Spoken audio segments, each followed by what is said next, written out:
Hi friends, இன்றைக்கி நம்ம வீடியோவில் என்ன பார்க்க போகிறோம் அப்படின்னா, சப்பாத்தி பூரிக்கெல்லாம் தொட்டு சாப்பிட்ற மாதிரி ஒரு அருமையான உருளைக்கிழங்கு கிரேவி தான் பார்க்க போகிறோம். எப்படி பண்ணலான்னு பார்க்கலாமா? வாங்க வீடியோக்குள்ளே போகலாம். அதுக்கு ஒரு 3 உருளைக்கிழங்கை எடுத்து இந்த மாதிரி அவிச்சு தோலை உரித்து இந்த மாதிரி தனியாக வச்சுக்கோங்க. அதில் 1 ஸ்பூன் மிளகாய் பொடி, ஒரு 1/2 ஸ்பூன் மட்டும் மஞ்சள் பொடி,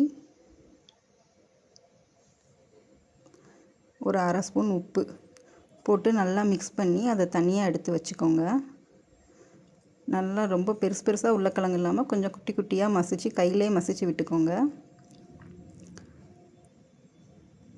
இந்த அளவுக்கு உருளைக்கிழங்கு நல்லா மசிச்சு தனியாக எடுத்து வச்சுக்கோங்க.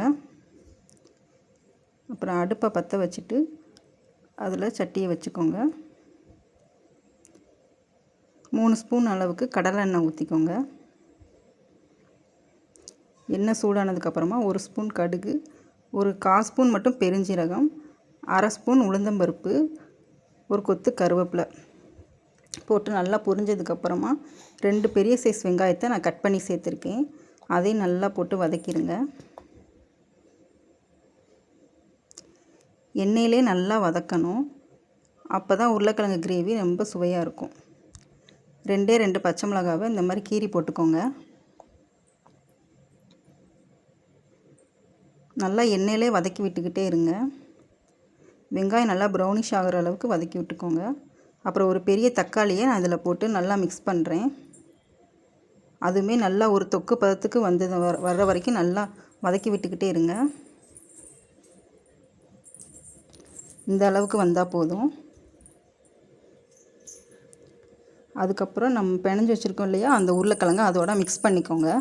கட்டி கட்டியாக உருளைக்கிழங்கு இருக்குது அப்படின்னா கைட்டே நல்லா பிசைஞ்சு விட்டு அதில் போட்டுக்கோங்க. இந்த அளவுக்கு உருளைக்கிழங்கு நல்லா தூளாக இருக்கணும். அந்தளவுக்கு பார்த்து போட்டுக்கோங்க. எல்லாத்தையும் போட்டதுக்கப்புறமா எல்லாத்தையும் ஒன்றா மிக்ஸ் பண்ணிக்கோங்க. இந்த அளவுக்கு எல்லாமே ஒன்றா மிக்ஸ் பண்ணிக்கோங்க.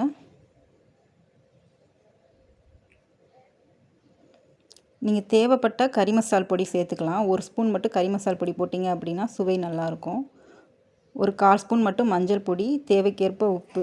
நான் ஒரு 1 ஸ்பூன் அளவுக்கு உப்பு போட்டிருக்கேன். உங்களுக்கு உப்பு அதிகமாக வேணும் அப்படின்னாலும் நீங்கள் உப்பு அதிகமாக சேர்த்துக்கலாம். அவ்வளோதான் ஃப்ரெண்ட்ஸ், நல்லா கிண்டி விட்டுக்கோங்க. கொஞ்சமாக தண்ணி மட்டும் ஊற்றிக்கோங்க. லைட்டாக வேகிற அளவு மட்டும் தண்ணி ஊற்றிக்கிட்டால் போதுமானது. ஒரு 5 நிமிஷம் கொதிக்க விட்டாலே போதும். இந்த அளவுக்கு நல்லா கிண்டி விட்டுக்கோங்க.